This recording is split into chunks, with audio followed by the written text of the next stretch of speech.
Hi, I'm Darnell with Wavell Recipes, and this is my review of the Oster Digital Air Fry Oven with RapidCrisp. So let's get it open right now.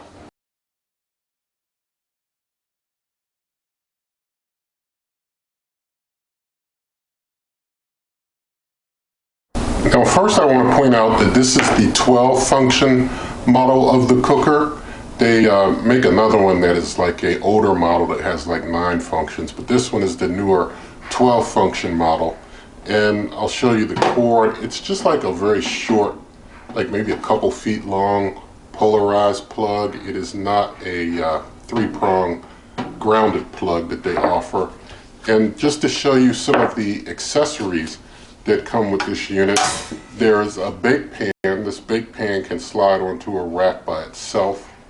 There is a rack that you can use for like your toast and such. There is an air fry basket. The air fry basket is supposed to be used in conjunction with the bake pan. You're supposed to put the air fry basket on the bake pan and slide it in when you're air frying, and then that way I guess it catches drippings. But no matter what you're air frying, their manual recommends that you use the bake pan. And they also give you a drip pan that goes down inside of here. So we'll just slide that drip pan right on into the bottom there. Sorry about that excess noise, but now we've got that one inside here, right there on the bottom. Alright, now I want to give you an up-close view of the cooker. You can see up top here you have a function, which is a knob. It's a function knob. It has no button type of capability, and it shows the different functions here that you would turn to with your function knob. And then after you select your functions, you basically select your temperature here with the temperature button, and then you select your time with your time button, and then you can get started with your start button. You can cancel out with your cancel button, and then the light button. Now let's take a look inside the cooker. Actually inside we see that there are 2 heating elements down bottom here. 1, 2. There are 1, 2, 3 rack levels. There is no fan on the side. There is no fan in the back. There is a light over here in the back corner. You can probably see that light there. So we've got nothing other than the heating elements there. Then when we go up top inside, we have 1, 2 bar heating elements across the top, and then a coil heating element with the air fry fan up top there. So all the real actions up top there. Here's our ambient probe right there, how it measures temperature. So this is a top-down type of a cooker. Now I'd like to go over the documentation that comes with this cooker. It comes with an air fryer type of like a quick tips for air frying guide. And so that just tells you how to get started using the air fryer. And on the back it gives you a little chart of cooking times and temperatures for various foods. It's just a front and back thing. The inside is in Spanish. The manual is just about 14 pages in English. The rest is Spanish. And inside the manual, kind of to the last couple of pages, they give you some recipes. They give you a whopping 1, 2, and this is all they give you. 1, 2, 3, 4. Those are all the recipes they give you. 4 recipes at the back of the manual. And then after that, you know, it's just a little other talk, and then you're in the Spanish. So, you know, the documentation, you know, not a lot of documentation, not a lot of recipes.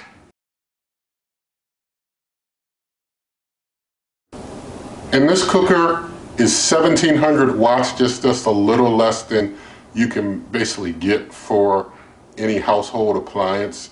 So, you know, it not being a very large cooker and being 1700 watts, it's probably going to, I would think, probably work out pretty well, but we will see.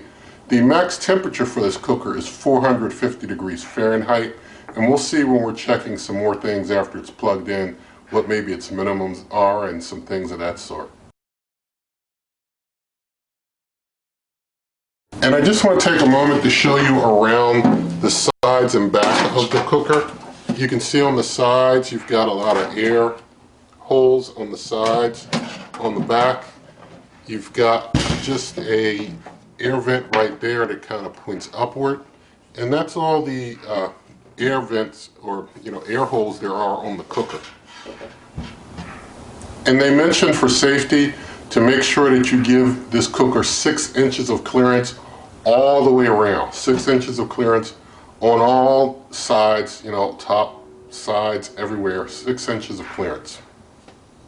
Now I'd like to compare the cooker side by side to some other cookers. And I just want to mention that this portion is just to show you a quick look of it compared to some other cookers, but it is not an exhaustive side-by-side comparison with all cookers that I've ever reviewed, or not even close, but just a couple. And basically, if you don't see a cooker that I have done that you are interested in this side-by-side comparison, then you'll have to look back at those old reviews and the measurements and sizing for those to do your own comparison. Okay, so now we have the Oster next to the Ninja Foodi XL Pro Air Fry Oven. You can see that the Oster is just a little taller, and as far as measurement, as far as width, the Ninja Foodi is about 17 inches across. This Oster is about just under 16 inches across. So it's a little more narrow than the Ninja Foodi. And so I'm going to basically just open up inside here. I just want to show you a couple of things real quick. This is the air fry basket from the Ninja Foodi. And the air fry basket from this Oster is a little smaller, as you can see. You can fit it inside of there. Likewise with the bake pan, you get 2 of these with the Ninja. You only get 1 with this one. The bake pan, just a little smaller, not by much, but just a little smaller. And the rack, you get 2 of these with the Ninja. I'm just showing one though. You can see the rack is just a little smaller. So the Ninja has a larger capacity overall. And I want to show, if we do like a 13-inch bake pan, 13-inch bake pan, you can fit it in the Ninja Foodi with no problem. You cannot fit it in here. It just won't fit like that. If you do this way, lengthwise, it seems like it might get in, but if you try and close the door, it does not close fully. There's a little bit of a gap there. So you can't use your 13-inch bake pan in this cooker here. And so now I just want to take the tape measure and do some interior measurements. And so with this Oster, we'll go inside. I'm just trying to get the tape measure to stay still. I guess if I just hold it, it would stay still. So we're about 13 inches across inside, and front to back, let's see what we've got going on front to back. There's not much of a hump in the back. You've got just under 13 inches going front to back there, whereas with the Ninja front to back you've got about 12 inches due to the fan guard. Some of you have a model that doesn't have a fan guard. You'd have to check out the measurements on that yourself, but across in the Ninja we have about 14.5 inches. So those are some differences there between these two cookers. Okay, now we have the Oster next to the Cuisinart Chef's Convection Toaster Oven, which is the exact same size as the New Wave Bravo XL Smart Oven Air Fryer for you who have that. But the Cuisinart is definitely wider. You can do a measurement of the inside and it's like about 14.5, almost 15 inches. No problem getting a 13-inch bake pan in there versus just your just under 12, almost about 13 inches. Yeah, just barely 13 inches here with the Oster. And front to back with the Cuisinart, we have about 13.5 inches. Yeah, 13.5 inches whereas we know we have about 13 there with the Oster front to back. So let's do a top to bottom, because the Oster might be, I mean, the Oster's taller than the Cuisinart. So interior up and down, we have about, well, under 8.5 inches. Whereas with the Cuisinart inside, I guess if we start on the door here, because the door is there in the way, you have just 7 inches. So, you know, Oster's a little taller, but the Cuisinart's definitely wider. Now let's do some more exterior measurements of the cooker. So if we go top to bottom exterior, we've got about 14.5 inches, well, less than 14.5, maybe 14.25 inches top to bottom. Front to back, we'll go, and there's just a little bit I'm compensating for, just a little small bit of hump in the back. To the front of the cooker is about a little over 14 inches, no, a little under 14 inches, sorry, so roughly 14 inches. Out to the handle is 16 inches. And so going side to side on the outside of the cooker, we've got just under 16 inches. Now we'll do our initial plug-in of this cooker. So we get this very short cord. I actually got to put it closer to the outlet just to get it plugged in.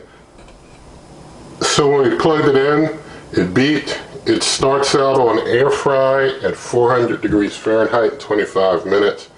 So let's just see on air fry, if we go down on temperature, how low will temperature go?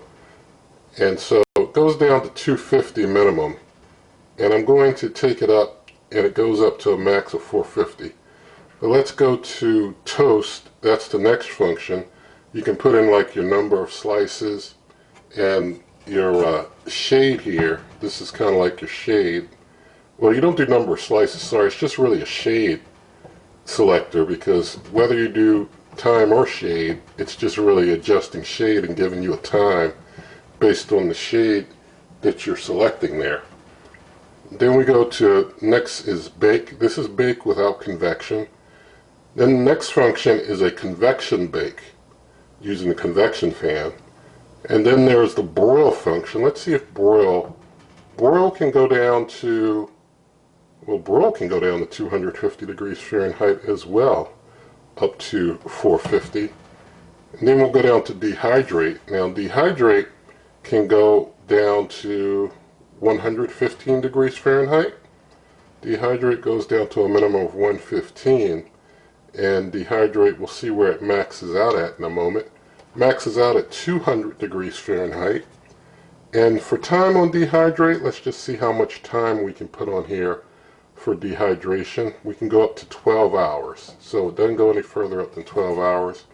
I want to go back to air fry for a moment, because I want to just really quick see what the min and max time is. Let's assume minimum is maybe 1 minute, but we'll go out and see how the max is. The max is just 1 hour, 60 minutes on your air fry. And the minimum on your air fry is just 1 minute. And I'm going to go over here to bake. Let's go over to regular bake. How much time can you do on a regular bake? You can do up to 90 minutes on a regular bake. And the max temperature for bake is also 450 degrees Fahrenheit. The minimum temperature for bake is also 250 degrees Fahrenheit. And so we've done broil, we've done dehydrate. Next is pizza. Pizza goes down to a minimum of 350 and a max of 450. The time allotted for pizza cook is up to, let's see, you can go up to 90 minutes on a pizza cook. Next is the keep warm function. Keep warm goes as low as 200, and it doesn't change. It's just 200. Keep warm is nothing but 200. And let's see how much time you can keep something warm. You can do up to 90 minutes of keep warm. Next there's a defrost function, which is an interesting function to have. It's at 150 and it's fixed at 150. You can't go up or down on temperature for defrost, but let's see how much time you can put on defrost. You can defrost up to 90 minutes. Next is a fries function, which I guess is for your fries. You can do, of course, up to 450 and as low as 250 with that. And for your fries, let's see if they give you their standard 90 minutes. They only give you 60 minutes for your fries, so you gotta get your fries done in 60 minutes. For wings, they have a wings function that goes up to 425. It does not go to 450 on wings. The minimum for wings is 350, and the maximum amount of time that you can allot for wings is 60 minutes.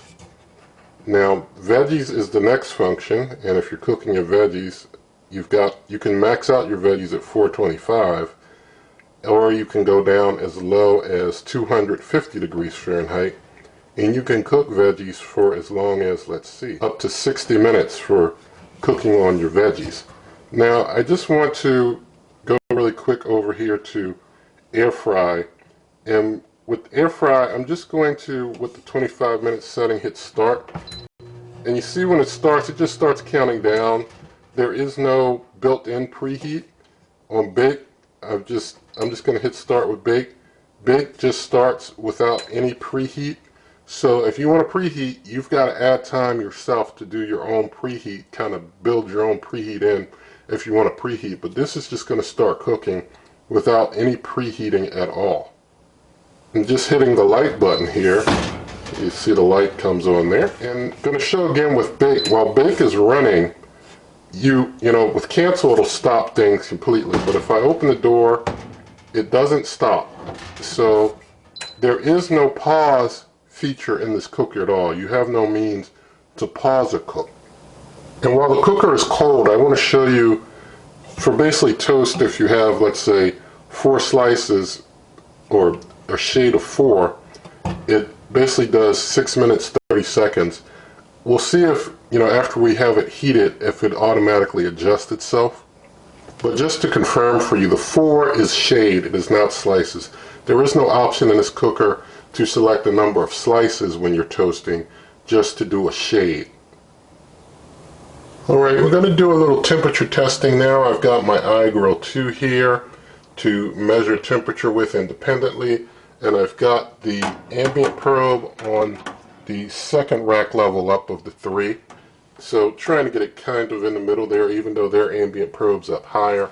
So they may think that the temperature's hotter at a quicker point than the measure that we're doing, but we'll see how this goes. I just want to basically get the cooker, let's see, basically when you turn the knob it comes back alive, awake. And so I'm going to take it, I'm going to put it over on air fry. Let's put it on air fry. And we'll go up to 450 degrees Fahrenheit just to have an even amount to count down from. We'll start it at 30 minutes. And so going to hit start with that. Let's see, there we go. And we'll just see how things go over time with the temperature here.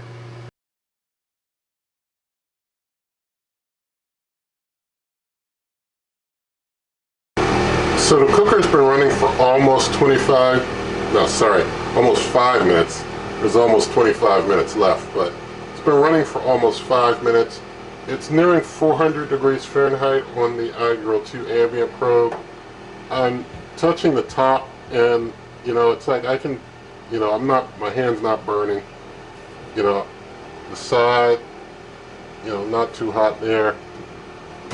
This side, not too bad. Well, actually on this side, I guess I'm near the door. On the side it's fine. You know, on the side it's fine, but near this door is hot. You know, I'm not even touching this door. I can tell the door is hot. I don't want to touch the door because I can just feel the heat emitting off that glass. It's hot. This door part is hot. Tops and sides are fine. The back, I'm feeling hot on the back. I don't want to hold my hand on the back too long. So it's kind of hot in the back and definitely hot on the front.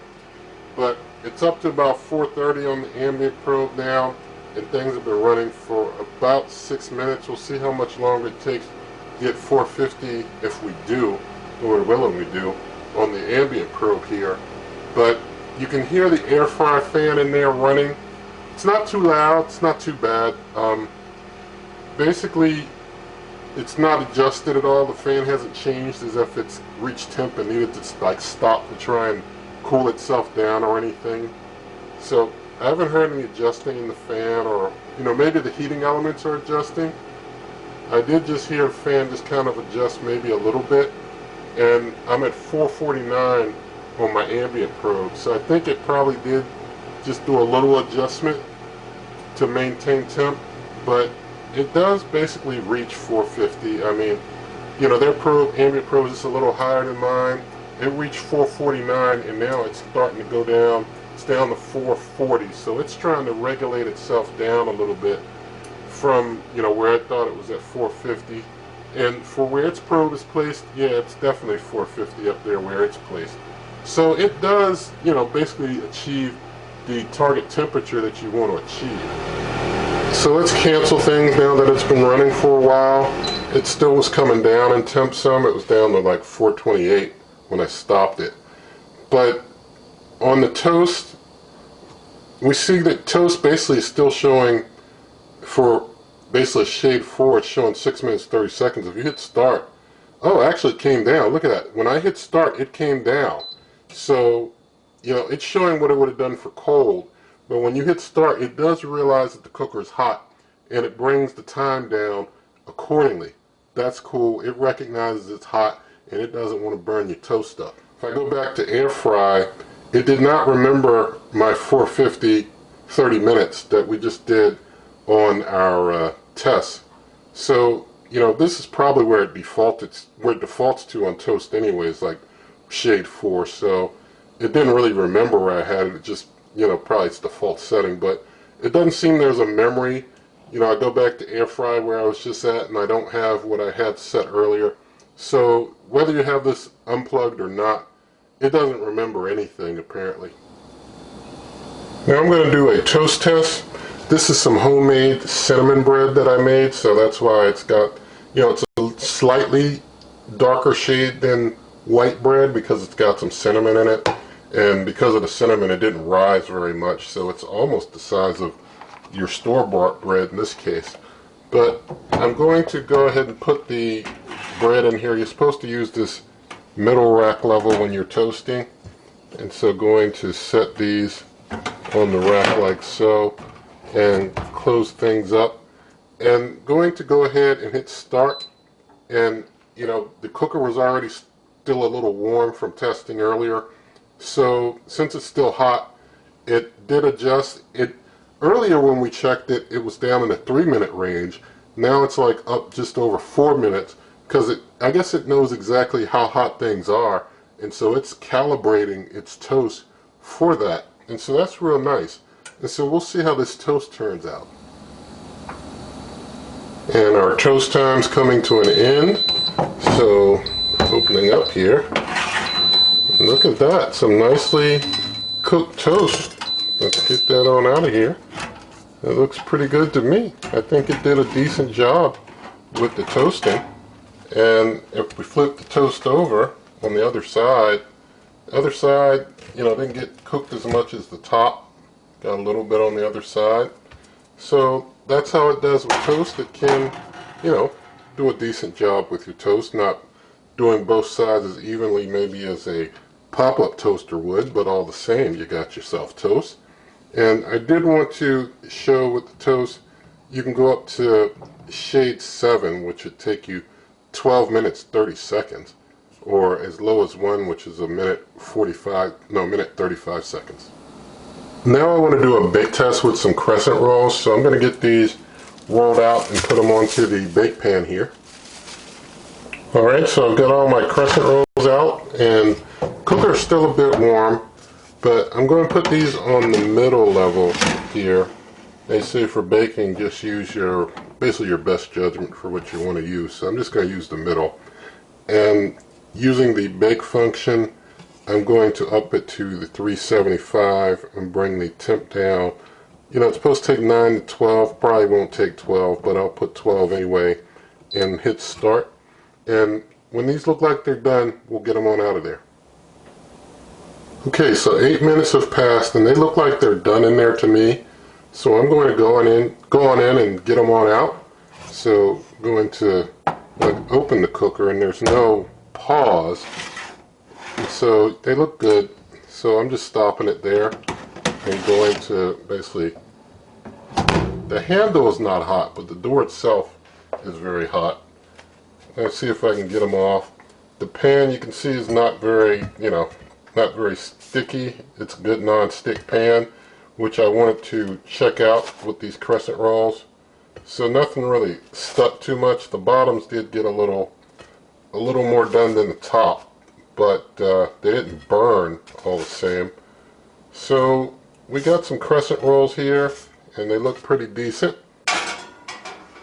So going to just take one and try and open it up and see if it, they look good inside.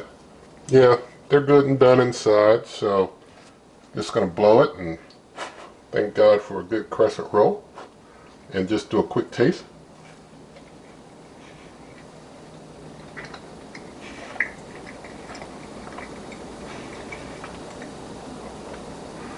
A decent crescent roll indeed.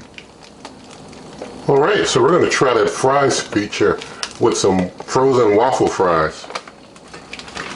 Alright, so got my frozen fries out on the basket and got the basket in the bake pan like you're supposed to do. And you're supposed to put this on the middle, well, let me get my pan here, on the middle rack level. So got things in there on that middle rack level, closing up, and going to turn over to that fries function. Let's go to fries, 450. It starts at 15 minutes, and I guess I'll just go with that. 450, 15 minutes, it start there. And the cooker's already a bit warm from earlier cooks, so we'll just see how these turn out.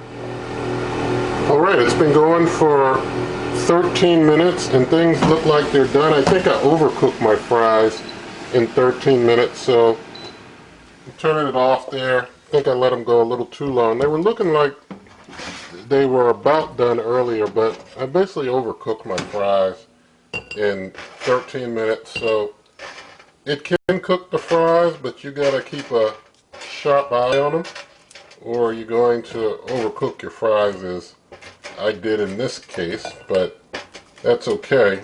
Underside of the fry is a little less done than the top.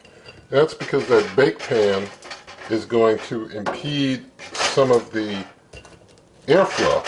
So they want you to use the bake pan and put the air fry basket on the bake pan, but in doing so you are impeding your airflow a bit, but since the heat's coming from the top down, it's able to cook stuff up really fast. It's able to, whoops, sorry about that, but it's able to cook up the fries pretty fast, but all the same you don't get even cook on both sides. Like, I mean, look at this one. This one, the back of it is like, not very done, but the top is, overdone. So you get some uneven cook on your fries, but they do cook up. And now we're going to try that wings function with some frozen wings. Alright, so I got some canola oil on the wings, and then I covered them with some chicken seasoning and some Old Bay seasoning, and nothing in this video is sponsored, by the way. But I'm going to put them on that middle rack level. So there they are in there, and close up, and I'm going down to the wings function. Going to leave it at the 400 degrees Fahrenheit. I'm going to move the time out to like an hour just to give them, I know it's, Lord willing, not going to need an hour, but just, give it a nice even number to count down from. And going to let those cook for a while. We'll see how long it takes until they're done, and I'll bring you on back later. Alright, these wings have been cooking for 19 minutes at 400 degrees Fahrenheit, but here's the tragic thing. I'd like to flip those wings over, I really would, but I know if I open the flip, the cooker's not going to pause, it's just going to keep running. So I'm going to have to try and flip them with the cooker still running, with the fan still going and all. I'm going to go ahead and try and do it for the sake of trying to get these wings done well, but it's like a lot of hot air from the fan when I open. I mean, as soon as I reach in, I feel the heat from the fan coming down on my hand, that hot air. So I'm going to just basically let them continue to cook. After they've gone for about 25 minutes, I'll check the temperature and see if they're done. Alright, so the 25 minutes I wanted to give these to cook and then check them is almost up. And I've got myself some hot wing sauce here, and I'm just going to basically try and toss them around some in the hot wing sauce, make myself some hot wings. And I know, I probably could use like a big oven mitt or something to try and get in there, even though that hot air is coming down. But no thanks, I'm not going to, try and do all that. There's a lot of hot air coming down on there, and, you can't pause the cook. It's really inconvenient. I'd rather just not do that at all. And so I'm just going to open up to test temp, and if they're good, then I'll stop the cooker at that point. But it would really help if this cooker had a means to pause the cook, which it doesn't seem to have. So it's been about 25 minutes cooking, and yeah, they're done. They're over 200, so they're well overdone. So I probably could have at that 20-minute mark probably even stopped. But it is able to cook up the wings fast. It's just a bit of a hassle if you want to try and cook them evenly on both sides. But just want to show you this wing here. You see it's really done on that side, and then when I flip it over, it's like practically not done at all on the opposite side. So I'm just going to basically, I'll just one by one get these wings out, toss them in the sauce, and then get them over onto my plate. So check out my wings there. They did turn out pretty nice. It is best that, since you're not able to conveniently flip wings, that when you make wings in this, there's something that you're going to put in a sauce. And once you got that sauce on them, nobody's really going to be able to tell as much that, one side got cooked a little harder than the other side, and you'll be good to go. And all the same, despite cooking with the baking pan underneath, the wings cook up quick. So the functions that it has for things like doing wings or fries, those functions, they work really well and they cook things up really quick. It's just that one side cooks a bit more than the other.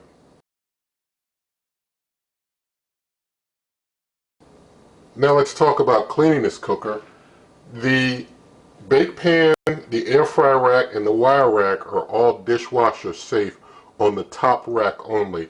Everything else, including the crumb tray and the unit itself, you're just supposed to use like a warm soapy cloth and wipe it, all off and get all your residue off afterwards, and that's all you're supposed to do with those. And so, things did turn out pretty nice with this cooker.